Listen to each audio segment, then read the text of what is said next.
చేతికి నా ప్రాణమును అప్పగించుకుంటున్నానని అన్నాడు.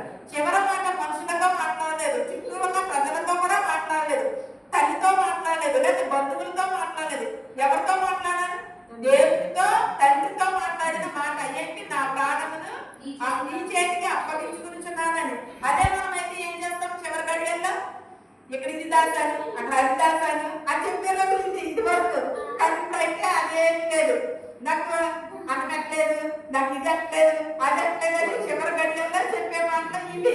నేను ఉన్నది కంటేనే మాట్లాడేస్తాను అంతే తప్పని అది ఆ మాటలు మాట. కానీ దేవుడు అయితే ఏమన్నా, నా ప్రాణమును నీకు అప్పగించుకుంటున్నానని. అంటే ఆయన ఇచ్చిన ప్రాణాన్ని ఆయనకే తిరిగి నేను ఇస్తున్నానని. దేవుడు ఏ సమయంలో ఏం చెయ్యాలో ప్రతిదీ కూడా తెలుసు. దేవుడికి తెలియకుండా ఈ లోకంలోకి వచ్చి ఉన్నారంటారా?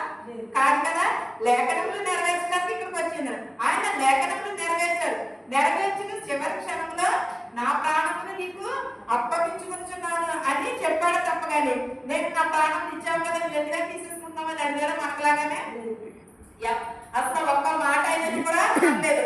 లోకంలో అనేక మంది ఆయన తిట్టారు, ఆయన కొట్టారు, అయినా సరే ఆయన ఒక్క మాట అయినది కూడా పలకలేదు. చివరి క్షణంలో మాత్రం తండ్రితోనే చెప్పిన మాట, నా ప్రాణమును నీకు అప్పగించుకుంటున్నానని. మనం ఎన్నో కొన్ని లోకంలో చూడవచ్చు, ఎన్నో కొన్ని మనము అన్నింటిని కూడా మనము చూడవచ్చు. కానీ దేవుడు అయితే మాత్రము ఏమన్నా, నా ప్రాణమును నీకు అప్పగించుకుంటున్నానని విశ్వాసంతో పలికిన మాట, అది వేదనతో పలికిన మాట. ఎందుకంటే ఈ లోకంలోని ఆయన